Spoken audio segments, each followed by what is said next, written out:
మిక్కిలి ప్రియమైనటువంటి సహోదరి సహోదరులారా, రక్షకుడు పునరుత్థానుడు నజరేయుడైన యేసుక్రీస్తు నామంలో మీకు శుభములు. ప్రభునందు ప్రియబిడ్డలారా, ఈరోజు మన యొక్క ధ్యానాంశము బుద్ధివాక్యము మరియు విశ్వాసవరము. బుద్ధివాక్యము, విశ్వాసవరము.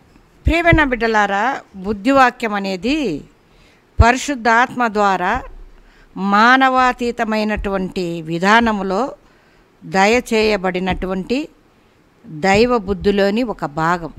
అంటే పరిశుద్ధాత్మ ద్వారా మానవాతీతమైన మానవులకు సాధ్యం కానిది. అది ఆ దేవుని ద్వారానే మానవ అతీతమైనటువంటి విధానంలో దైవము మనకు అనుగ్రహించబడేది. అంటే దైవ బుద్ధిలో ఒక భాగమును మనం బుద్ధివాక్యం. ఈ బుద్ధి వాక్యము అనేది మనిషికి న్యాయము, అన్యాయము, మంచి చెడులు మరి వివేచింపదగినటువంటి ఏది సరైందో ఏది సరైంది కాదో తెలుసుకోగలిగినటువంటి తెలివి, ఇంకా ఆయా సందర్భాలలో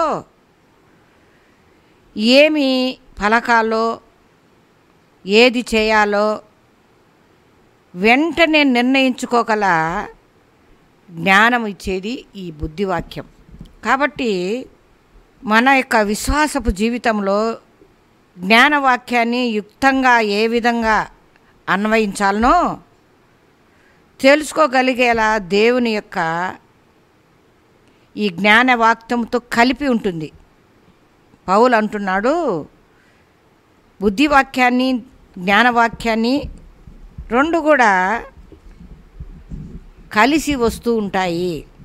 పౌలు యొక్క పరిస్థితి చూస్తే అతడు ఉన్నటువంటి పరిస్థితులలో ఇదంతా కూడా దేవుని యొక్క ప్రత్యక్షత ద్వారా, పరిశుద్ధ ఆత్మ ద్వారా పౌలు గ్రహించిన సంగతులు మనకు తెలియపరుస్తున్నాడు. విషయాలన్నీ చూడండి.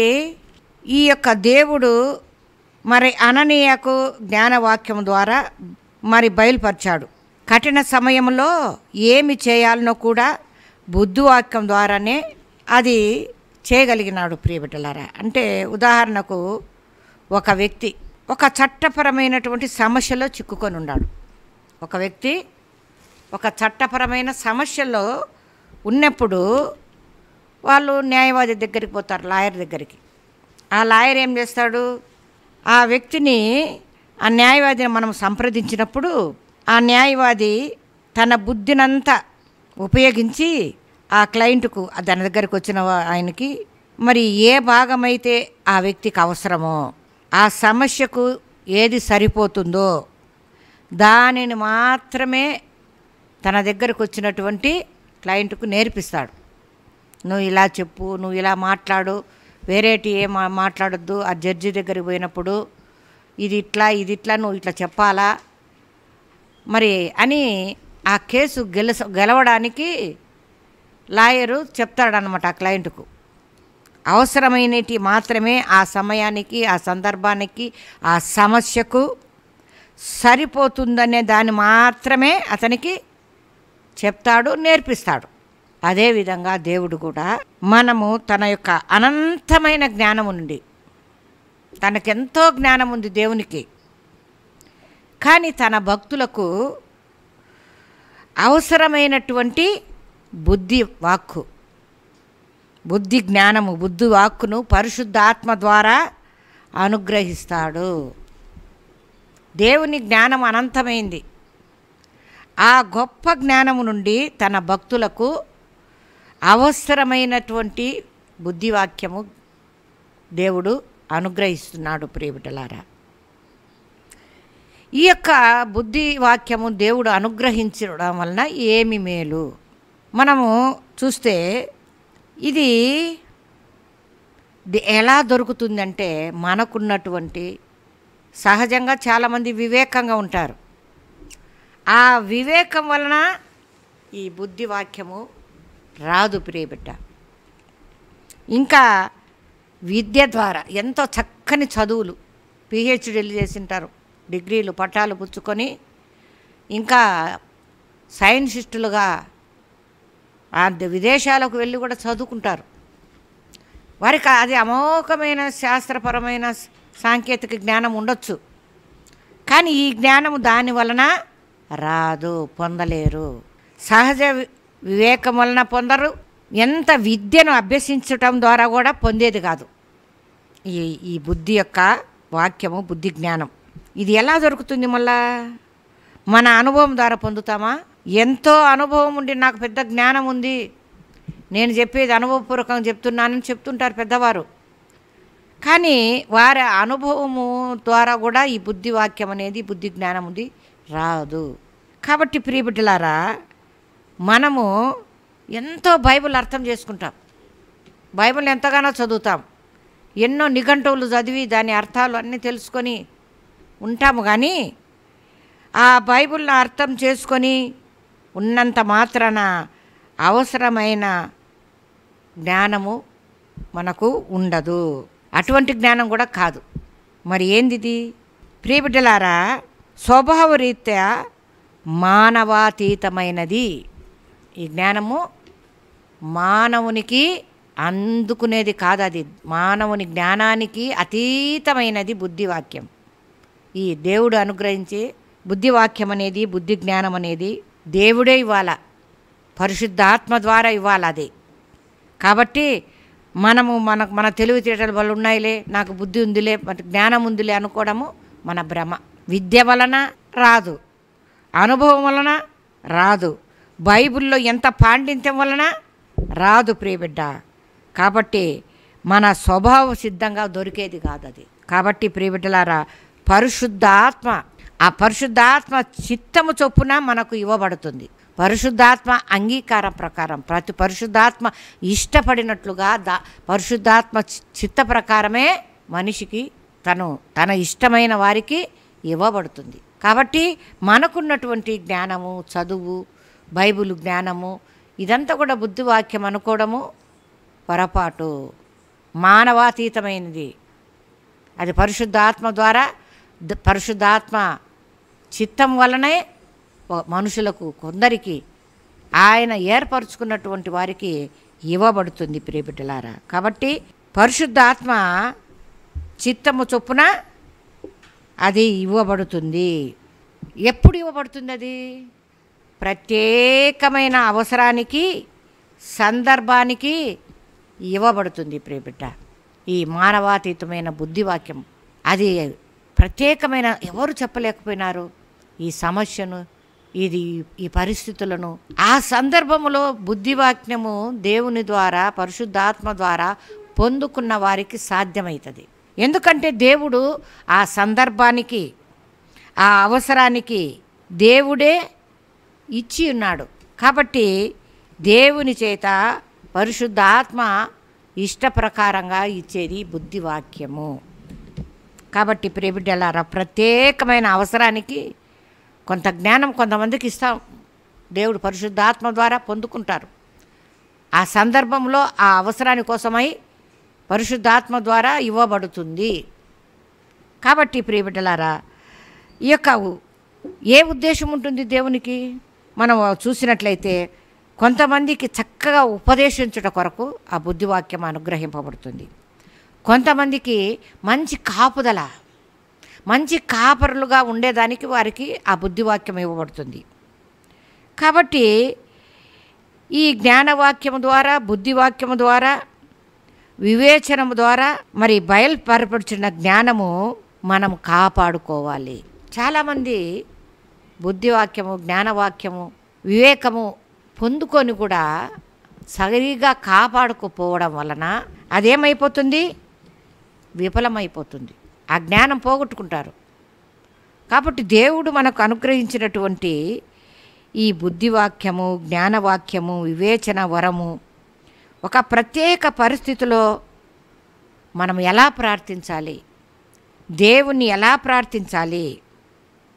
కాబట్టి ఇది దేవుని యొక్క బుద్ధివాక్యము, పరిశుద్ధాత్మ ఒప్పింపు, బయలుపరుపు వలనే మనలో ప్రార్థించే శక్తి, ప్రార్థనా శక్తికి సహాయపడేది ఈ బుద్ధివాక్యం.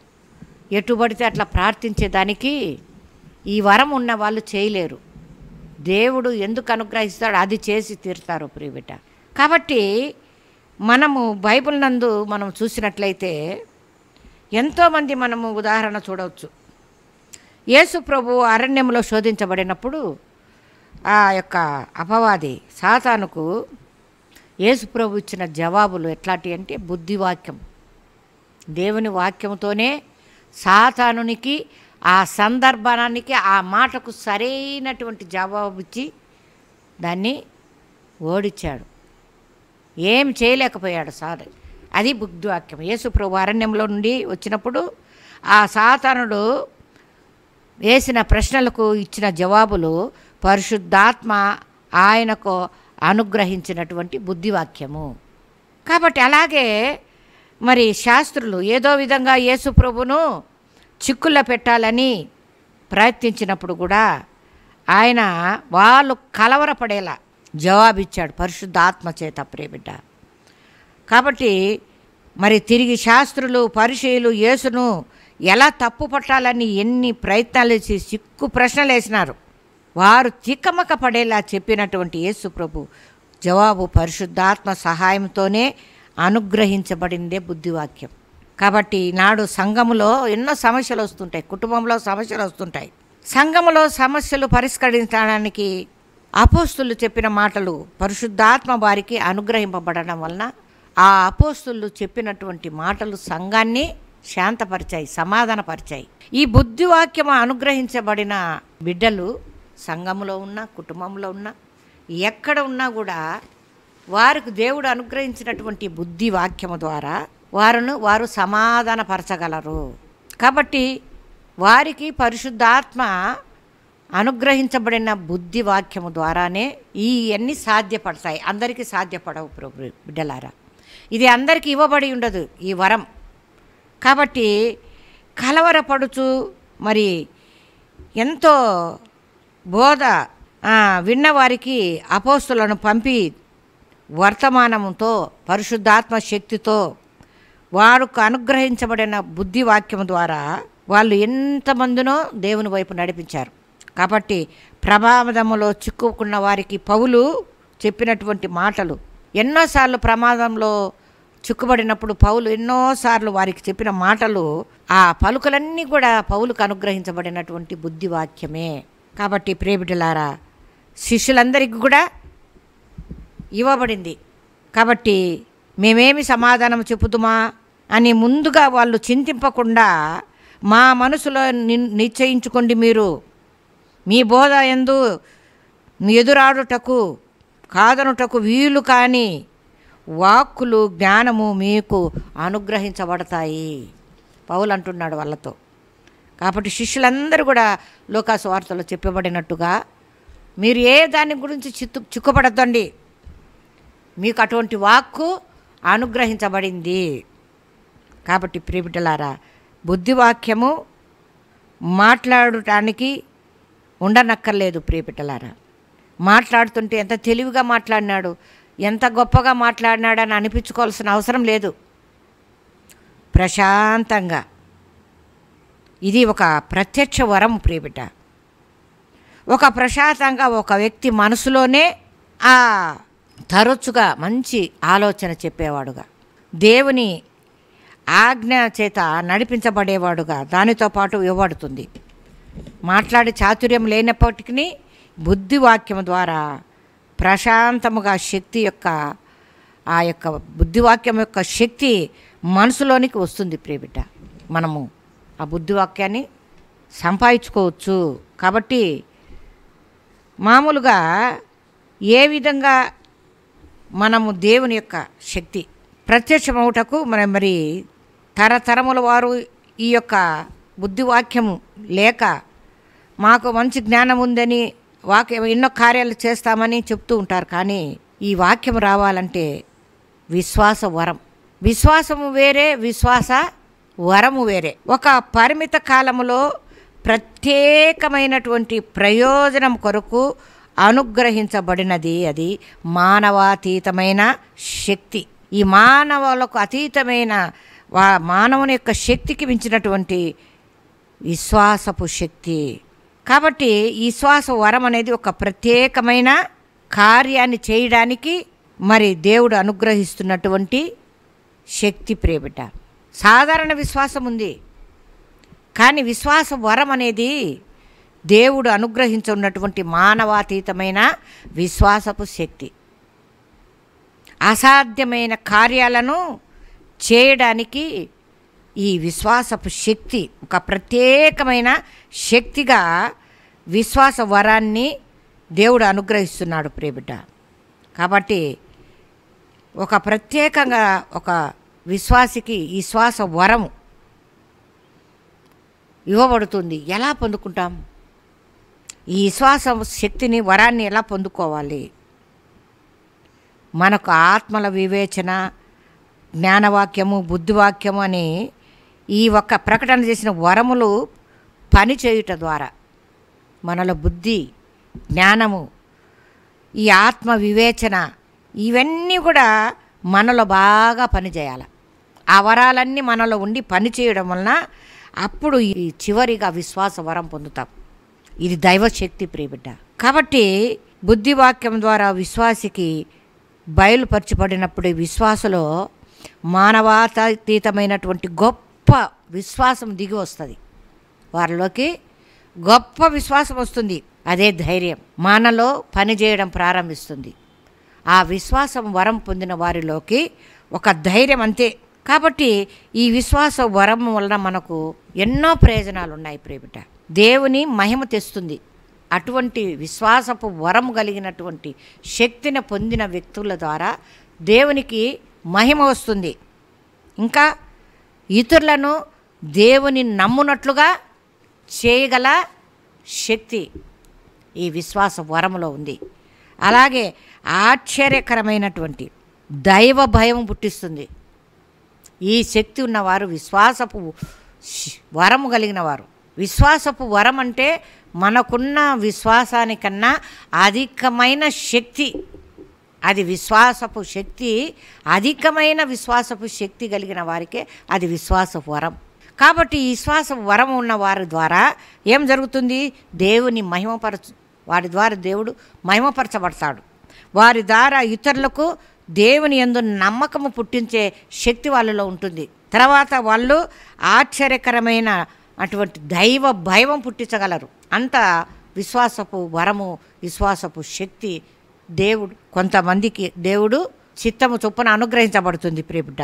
ఇంకా మానవుల జీవిత కార్యములలో దేవునికి సంబంధమైనవన్నీ రుజువు కూడా మనకు కలవస్తుంది వీరిలో దేవుడికి. కాబట్టి ప్రియబిడ్డలారా, విశ్వాసమునకు మనం చూస్తే యేసు ప్రభు పరిచర్యలో ఆయన యొక్క విశ్వాసం చూడండి. ఎంత విశ్వాసంతో చిన్నవాడా లెమ్మని చెప్పునే లేచాడు. అది విశ్వాసపు శక్తి, విశ్వాసపు వరం. అలాగే లూకా సువార్త, మరి యోహాను సువార్తలో కూడా 11వ అధ్యాయం 43వ వచనంలో చూస్తే 44, లాజరు బయటికి రా. ఎంత విశ్వాసంతో ప్రభు ఆ మాట పలికాడో అదే శక్తి. ఆ లాజరు బ్రతికి బయటకు వచ్చాడు. కాబట్టి ప్రియబిడ్డలారా, అలాగే పేతురు పరిచర్యలో కూడా చూస్తే నజరేయుడైన యేసు నామములో నడువు అన్నంటనే ఆ కుంటివాడు దిగ్గున లేచి నడిచినాడు. అది విశ్వాసపు వరము, విశ్వాసపు శక్తి. అలాగే పౌలు పరిచర్యలో కూడా మరి నీ పాదములు మోపి సరిగా నిలబడు అన్నాడు. లేయి పాదములు భూమి కానిచ్చి నిలబడు అంటేనే లేచి నిలబడినాడు. అది విశ్వాసపు శక్తి, అది విశ్వాసపు వరం. మనకందరికి విశ్వాసం ఉంది. మనకు ఆ విశ్వాసపు వరము, ఆ శక్తి మనం పరిశుద్ధాత్మ మనకు ఇవ్వబడాలి. ఇచ్చి ఉంటే అలా మనం కూడా ఆ విశ్వాసపు వరము, విశ్వాసపు శక్తి పొందుకుంటే దేవుని యొక్క బుద్ధివాక్యం ద్వారా, జ్ఞానవాక్యం ద్వారా, ఆత్మల వివేచన వరము ద్వారా వాటిని మనం అనుభవిస్తూ ఈ విశ్వాసపు శక్తిని, విశ్వాసపు వరాన్ని పొందుకోగలం ప్రియబిడ్డ. కాబట్టి ప్రియబిడ్డలారా, పాత నిబంధన కాలంలో కూడా మరి దావీదు ఫిలిష్తీయులను బట్టి ఎవరి మనస్సు కృంగనీయకుండా నీ దాసుడైన నేను వానితో మాట్లాడుతునని చెప్పబడుతుంది. అలాగే షడ్రకు, మేషకు కూడా, అబేద్నెగోలు కూడా వాళ్ళు అంటారు, మేము సేవించుచున్న దేవుడు మండుచున్న మరి ఈ వేడిము గల ఈ అగ్నిగుండము నుండి మమ్మును తప్పించి రక్షించుటకు సమర్థుడు. ఇది వారిలో ఉన్న విశ్వాసపు శక్తి, విశ్వాసపు వరము. అంతే, మేము కాలము, మేము చనిపోము. కాబట్టి ప్రియబిడ్డలారా, దానియేలు కూడా సింహము మరి బోనులో పడినప్పుడు, దానియేలు నీవు కానీ ఎవరిని కానీ ఈ నెలంతా ఈ మాసమంతా ఎవరిని ఆరాధించిన వారిని సింహాల బోన్లో వేస్తారంటే ఏం భయపడకుండా ఆయన చేయాలనుకున్నది మరి వెళ్ళి యెరూషలేము వైపు కిటికీలు తెరిచి ముమ్మారు మోకరించి దేవుని ప్రార్థించాడు, స్తుతించాడు, ఆరాధించాడు. అది వారి యొక్క విశ్వాసపు శక్తి, వరం. కాబట్టి ప్రియబిడ్డలారా, ఈనాడు ఇటువంటి శక్తి దేవుడు చేస్తాడు. అటువంటి విశ్వాస శక్తి మనకుందా? జరుగుతుందో జరగదో, అయితే ఒకటి, కాకపోతే ఒకటి. జరగలేదనుకో, ఎందుకు ఇట్లా అయిపోయింది. కానీ విశ్వాసపు శక్తి అధైర్యపరచదు. దేవుడు ఈ నష్టం జరిగించినాడంటే ఏ మేలుకో, నీ విశ్వాసపు సడలకూడదు. అది విశ్వాసపు శక్తి యొక్క ధైర్యం. మామూలు విశ్వాసం సడలిపోతుంది, అది సాధారణ విశ్వాసం. కాబట్టి ప్రియులారా, విశ్వాసాల్లో చాలా రకాలు ఉన్నాయి. కాబట్టి గొప్ప విశ్వాసం ఉంది, అల్ప విశ్వాసం ఉంది. కాబట్టి రక్షించు విశ్వాసము, సాధారణ విశ్వాసము, దేవుని వాక్యము వినడం వలన అదృశ్యమై ఉన్నవి నిరీక్షించటం వలన ఈ గొప్ప విశ్వాసం మనం పొందుకుంటాం ప్రియబిడ్డ. కాబట్టి ఆత్మఫలమైనటువంటి వరాలలో విశ్వాసం కూడా ఒక్కటే. కాబట్టి ఆత్మ ఫలములలో మనకు 9 ఫలాలు: ప్రేమ, సంతోషము, సమాధానము, దీర్ఘసత్వము, స్వాతికము, ఇవన్నీ ఉన్నాయి కదా. వాటిలో ఈ విశ్వాసం కూడా ఒక ఫలం, ఆత్మ ఫలము. కాబట్టి పరిశుద్ధ ఆత్మ ద్వారానే ఆత్మ ఫలాలు మనకు ఇవ్వబడతాయి.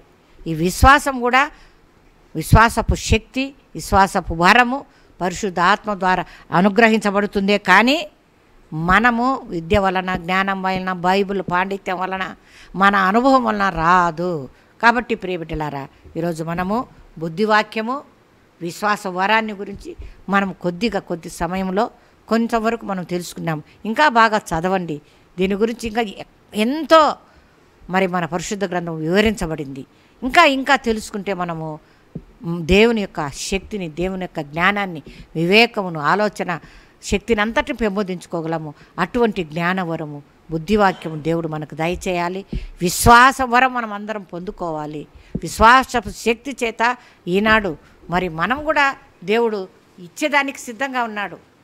కానీ పరిశుద్ధాత్మ మనలను ఒప్పుకొని మెచ్చుకొని ఇవ్వాలి. కాబట్టి ఆత్మ నడిపింపు కొరకు, ఆ ఆత్మ వరముల కొరకు ప్రార్థన చేసుకుందాం. మహాపరిశుద్ధుడా, మహోన్నతుడా, సర్వోన్నతుడైన దేవ, నీ మహాకృపను బట్టి తండ్రి నాయన, ఈ వాక్యము నీ బిడ్డలు వినుటకు, చెప్పుటకు నీ ఆత్మ నడిపింపును, ఆత్మ కార్యమును మీరే మాకు దయచేసి ఈ సమయమంతా మీ ఆధీనంలో ఉంచుకున్నందుకు స్తోత్రాలు ప్రభువా. ఇదిగో నాయన, మాకు తండ్రి మా జ్ఞానము ఏపాటిది ప్రభువా, మేము ఏపాటి వారం నాయన. నీ యొక్క అపారమైన జ్ఞానము నుండి కొంచెము మాకు బుద్ధివాక్యాన్ని ఆయా సందర్భాలలో ఆయా కార్యాలు సఫలపరచడానికి మీరు ప్రత్యేకించి కొంతమంది బిడ్డలకు నువ్వు ఎన్నుకున్న ఏర్పాటైన నీ చిత్తము చొప్పున అనుగ్రహిస్తున్నావు ప్రభువా. నీ చిత్తమైతే విన బిడ్డలకు మాకును దయచేయండి. ఆ బుద్ధివాక్యాన్ని మాకు అనుగ్రహించండి. అలాగే ప్రభువా, విశ్వాసపు వరము, విశ్వాసపు శక్తిని కూడా పొందుకోవడానికి మా శక్తి చాలదు ప్రభువా. అయ్యా, మా చదువులు, మాకున్నటువంటి జ్ఞానము, మా అనుభవము దేనికి కొరవదు. అది ఇక్కడ దొరికేది కాదు. అది మానవాతీతమైనటువంటి మాకు సాధ్యం కాని అద్భుతమైన నాయన విశ్వాసపు శక్తిని మాకు, మా కుటుంబాలలో బిడ్డలందరికీ దయచేయండి. అయ్యా, నీ విశ్వాసపు శక్తి ఉంటే ఏ విషయంలో కూడా మేము భయపడం ప్రభా. ధైర్యంగా మేము ఆ కార్యం సఫలపరచు వరకు కనిపెట్టుకొని ఉండగలం ప్రభా. అట్టి విశ్వాసపు శక్తిని, విశ్వాసపు వరమును నీ బిడ్డలమైన విన్న బిడ్డలకు మాకును దయచేయండి. మా కుటుంబాలలో బుద్ధివాక్యంతో నడిపించు, జ్ఞానవాక్యంతో నడిపించు, ఆత్మ వివేచన వరములను కుమ్మరించు ప్రభువా. అయ్యా, ఈ అంత్యకాలంలో నా ఆత్మ మరి కుమ్మరిస్తానని చెప్పిన దేవుడవు ప్రభువా. అయ్యా, నీ కృపాకాలం దాటకముందే మా కుటుంబాల్లో పిల్లలందరిపైన నీ ఆత్మను కుమ్మరించి ఆత్మ వరములు, ఆత్మ ఫలములు మెండుగా దయచేయమని ప్రభువా నీ బంగారు పాదములు బట్టి బ్రతిమాలుకుంటూ నాయన నీ బిడ్డలకు అనుగ్రహించిన దానిని బట్టి స్తుతులు స్తోత్రాలు చెల్లిస్తూ సమస్త మహిమ ఘనత ప్రభావములు మీరే పొందుకోమని మా ప్రభు అయిన యేసుక్రీస్తు అతి పరిశుద్ధమైన నామంలో అడిగి వేడుకొని ప్రార్థించి పొంది నాము తండ్రి. ఆమేన్, ఆమేన్, ఆమేన్.